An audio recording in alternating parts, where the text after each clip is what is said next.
Cari fratelli e sorelle, buongiorno.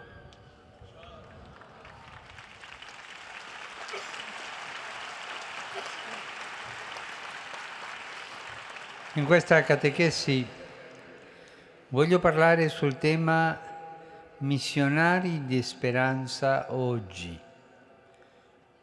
Sono contento di farlo all'inizio del mese di ottobre, che nella Chiesa è dedicato in modo particolare alla missione e anche alla festa di San Francesco di Assisi, che è stato un grande missionario di speranza.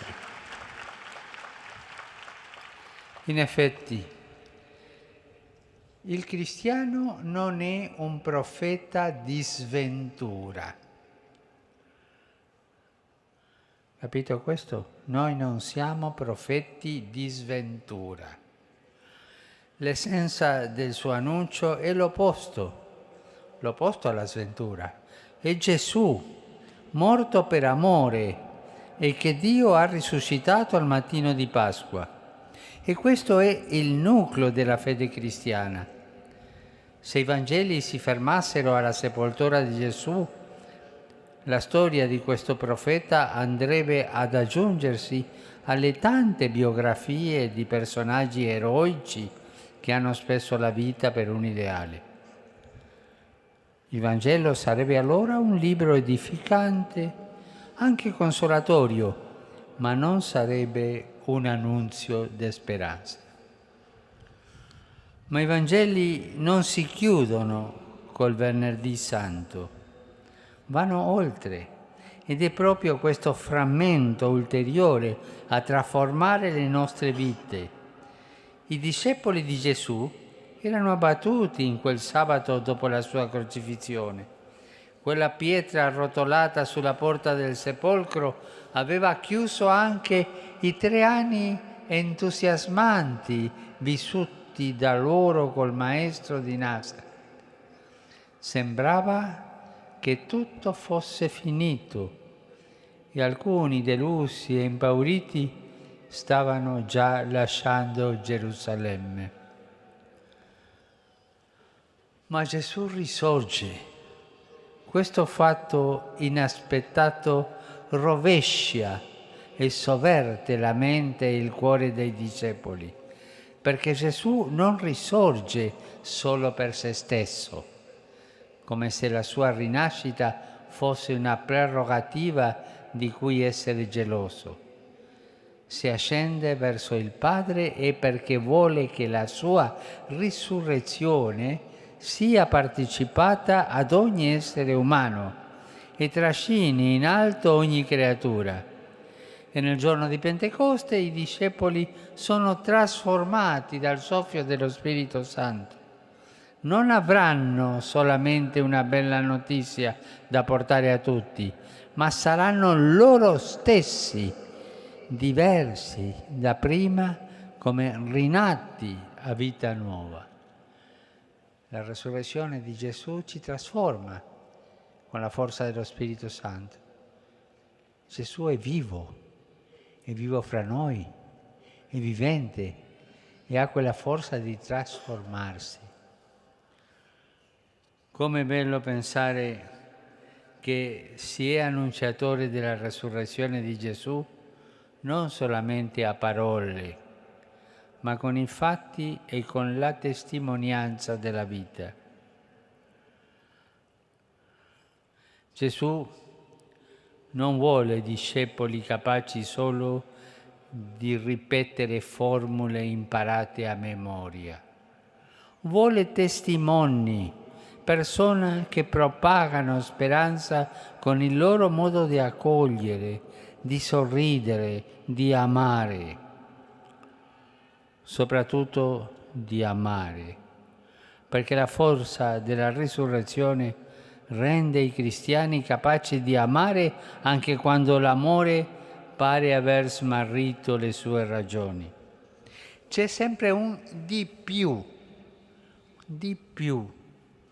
che abita l'esistenza cristiana e che non si spiega semplicemente con la forza di animo o un maggiore ottimismo, No, la fede, la speranza nostra non è solo un ottimismo, è altra cosa di più. È come se i credenti fossero persone con un pezzo di cielo in più sopra la testa. È bello questo, eh? Noi siamo persone con un pezzo di cielo in più sopra la testa, accompagnati da una presenza che qualcuno non riesce nemmeno a intuire.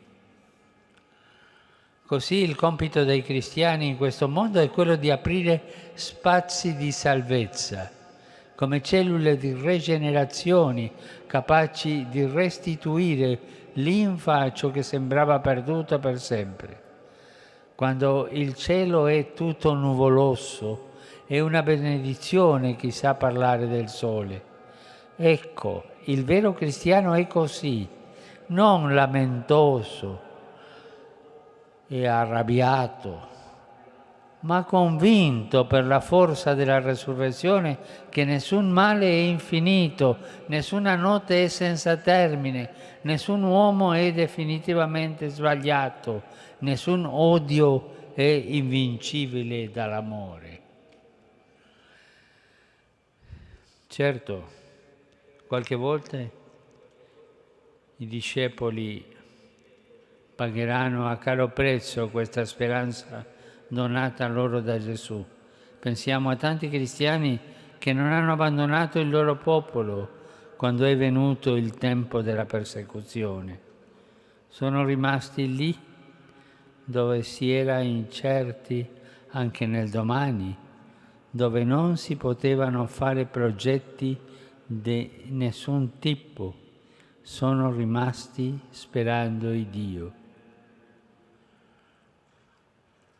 E pensiamo ai nostri fratelli, alle nostre sorelle del Medio Oriente, che danno testimonianza di speranza e anche offrono la vita per questa testimonianza.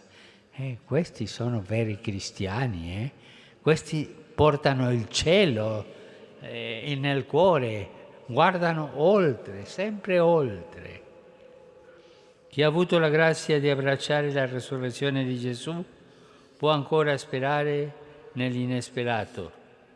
I martiri di ogni tempo, con la loro fedeltà a Cristo, raccontano che l'ingiustizia non è l'ultima parola della vita. In Cristo risorto possiamo continuare a sperare. Gli uomini e le donne che hanno un perché vivere resistono più degli altri nei tempi di sventura.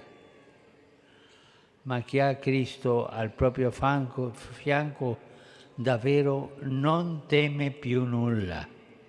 E per questo i cristiani non sono mai uomini facili e accomodanti, i veri cristiani, no? La loro mitezza non va confusa con un senso di insicurezza e di remissività. San Paolo sprona Timoteo a soffrire per il Vangelo e dice così: Dio non ci ha dato uno spirito di timidezza, ma di forza, di carità e di prudenza. Caduti si rialzano sempre. Ecco, cari fratelli e sorelle, perché il cristiano è un missionario di speranza, non per suo merito, ma grazie a Gesù. Il chicco di grano caduto nella terra è morto e ha portato molto frutto. Grazie.